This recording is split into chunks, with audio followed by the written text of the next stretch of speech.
Ayun. So, good evening sa inyo guys. Ngayon po ay Thursday, August 27, 2026 at laglag yung index natin. So, nag-fill the gap na nga siya dito. No?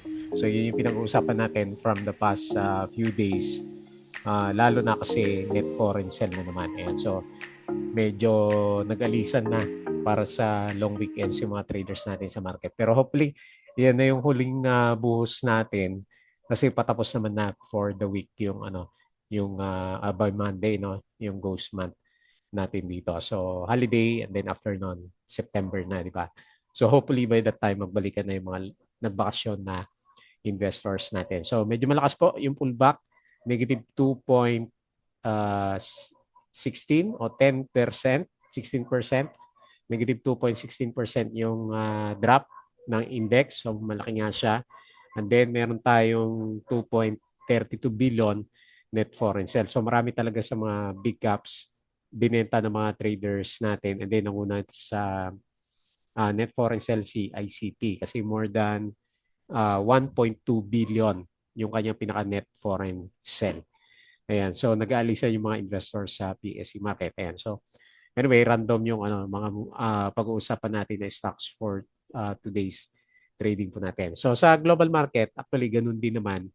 May negative news yata sa global markets natin. So US market mapula, European stocks mapula, and then ganun din po yung Asia markets natin. So medyo bumbawi lang ngayon si cryptocurrency, nakita ko si Sol nasa 104 ulit yung niya, yung kanyang price.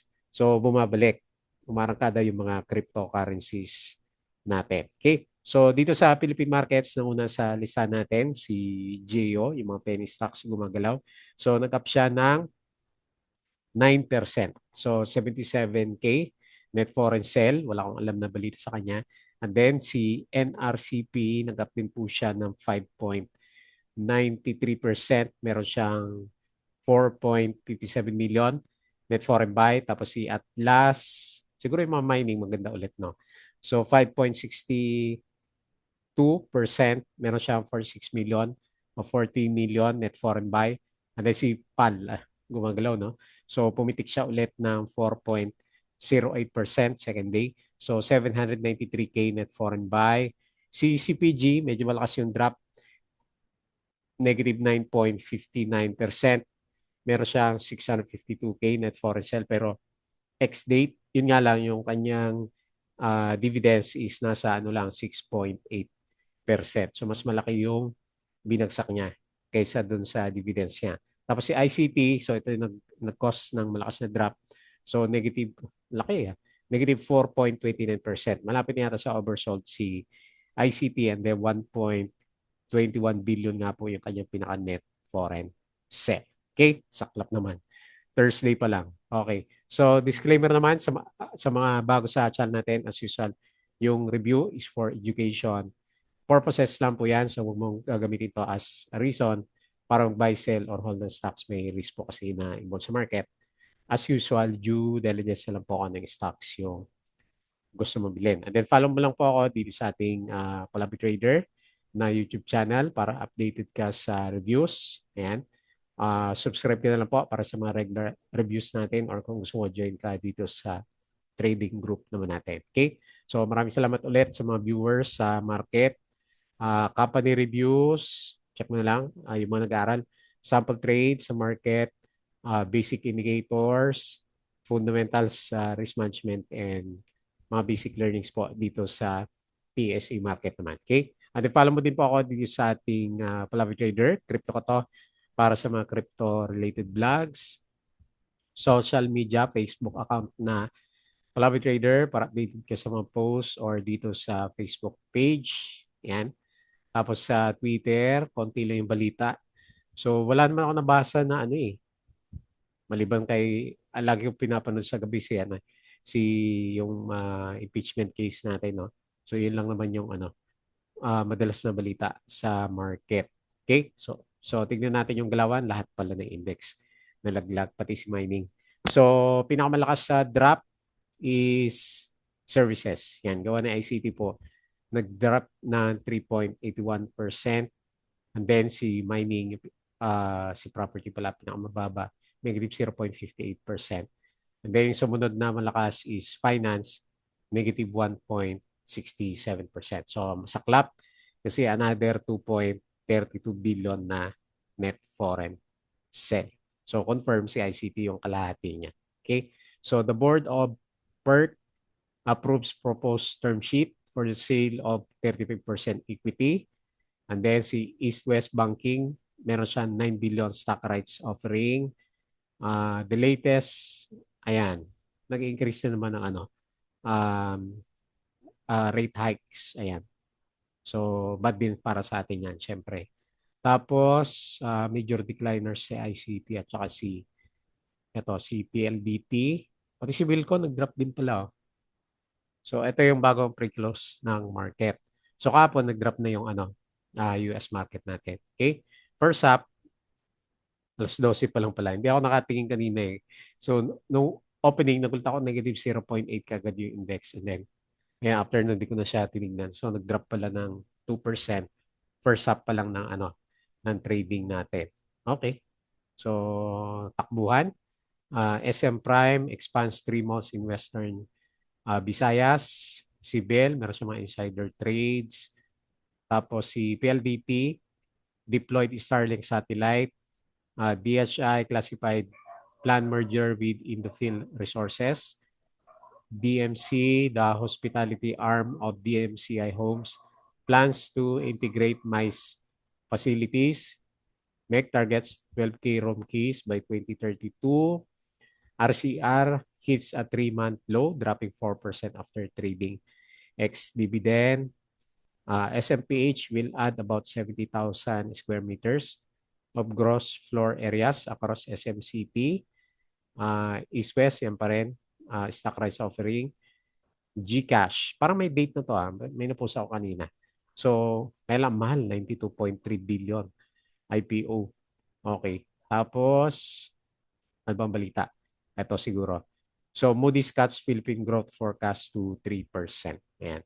Sa negative news.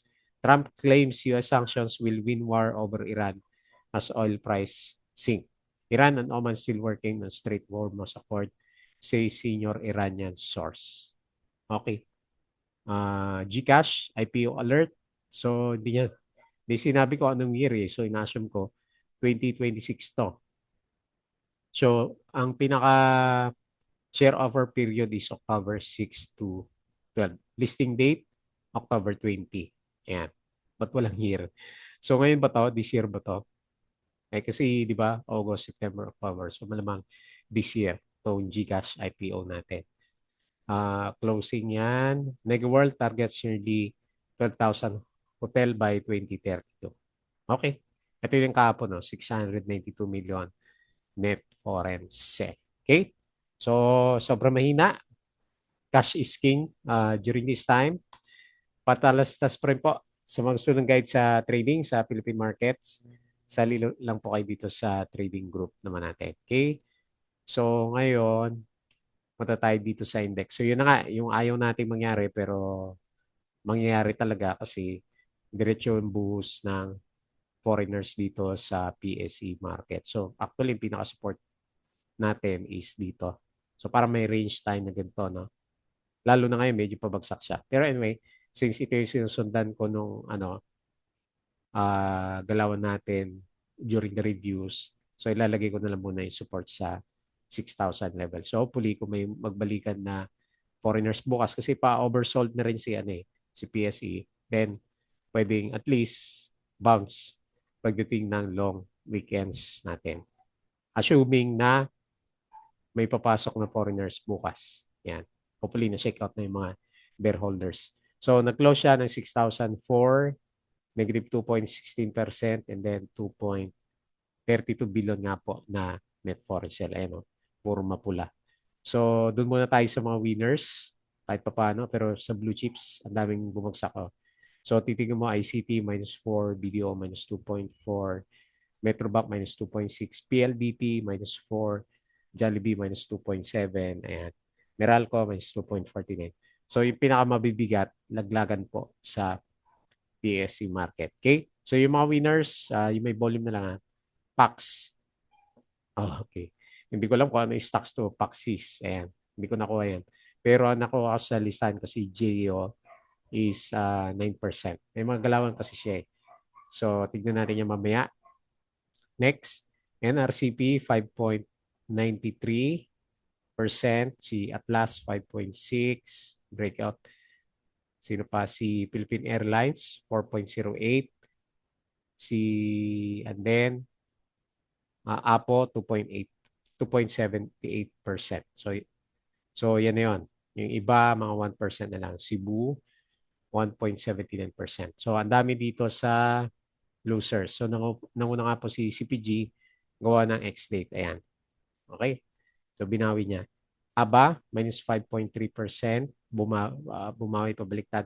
Nickel, minus 4.4. FCG, minus 4.35. Kung kailan umarkado si FCG. ICT nga, 4%. Si PNB, minus 3.78. Yan, takbuhan. AC, minus 3 bumigay lahat, oh. Minus 3.35%. And Wilcon, minus 2.96%. Okay? Super bearish yung galawan dito sa PSE market po natin. Okay? Investor mode ulit tayo. So, yung mga dito naman sa global market. And so, makita mo dito yung futures. Okay, medyo verde siya. Gawa yata to ni Nvidia. So, nag-close si S&P Futures 0.4, Dow Futures negative 0.07, tapos si Nasdaq plus 1.05%. Kahapon mapula. European stocks ngayon mapula. Ayan. May isang green, pero majority is mapula. And then majority din dito sa bandang Asia is mapula. Simula dito kay Hang Seng. Ayan. Okay? So sa cryptocurrency, yan, sila yung maganda. So papunta sa 80K pa nga si Bitcoin. So 79K. Tapos si Ethereum 2.5K. Bounce.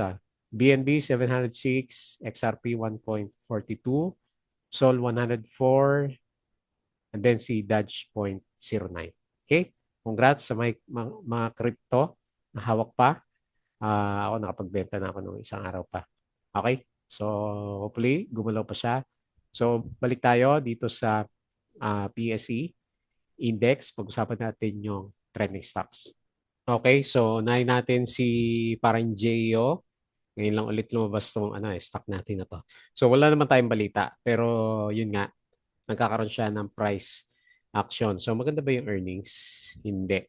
So, more on price action. Si GEO natin. So, mukhang magre-retest tayo dito bukas sa 0.12, no? 0.12 na lang. So, at least nagkaroon siya ng volume for today's trading. Tignan na lang natin bukas kung matuloy yan. So, okay yung RSI, may trend. And then, okay din po yung kanyang MACD formation naman. Okay?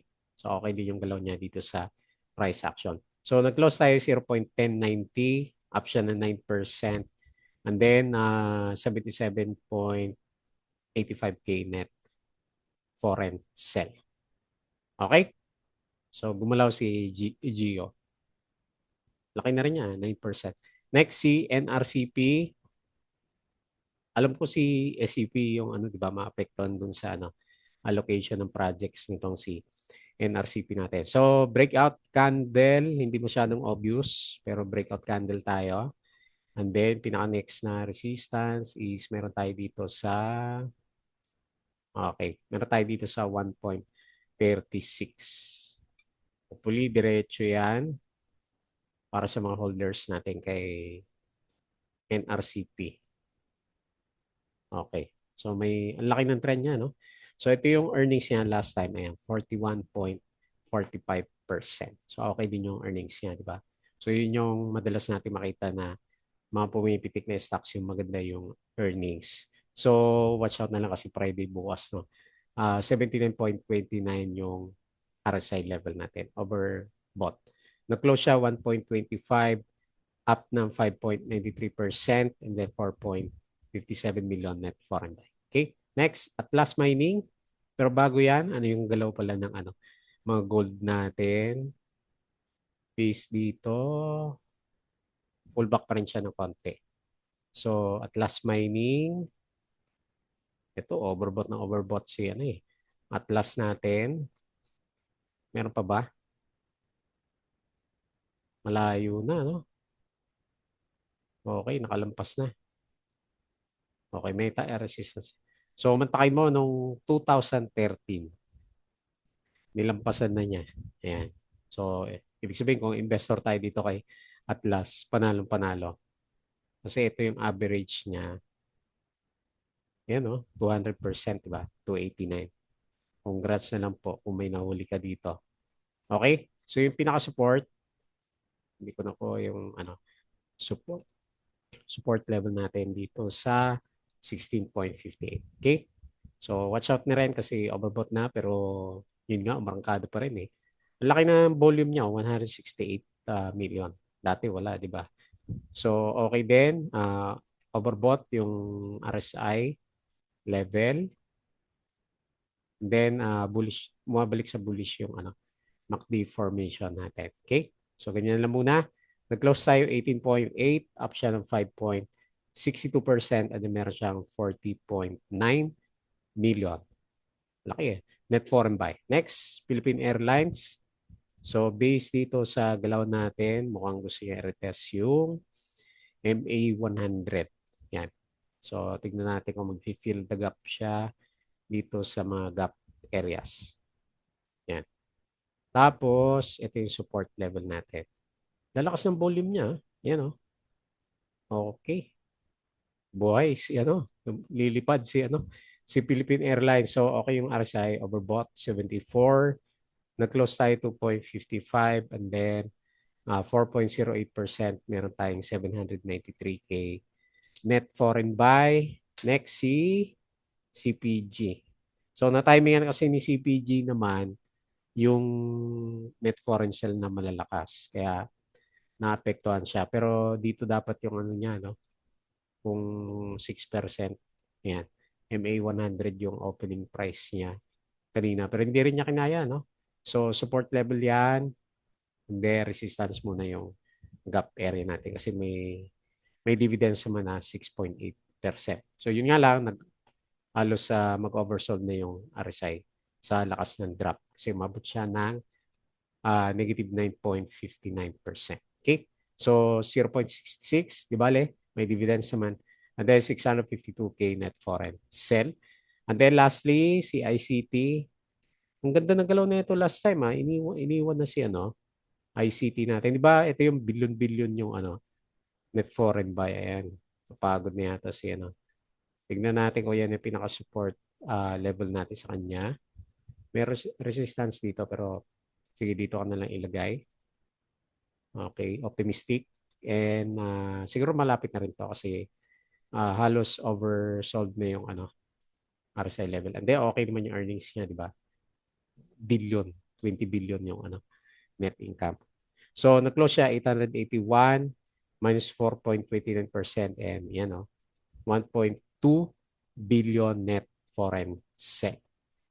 Okay, so bad markets nangyari talaga. And antayin na lang natin yung opening ng September para sa recovery ulit ng market after ng close month. Okay po. So yun na lang muna bago mag-close. Please don't forget to subscribe ulit dito sa ating channel. Join ka lang sa group kung gusto mo ng guide. Crypto ko to. Follow mo na lang. Facebook account, Facebook page, Twitter, and Patreon sa mga gusto ng guide. Sali lang po kayo sa group natin. Okay? So yun lang. Maraming salamat. Kita ulit tayo bukas.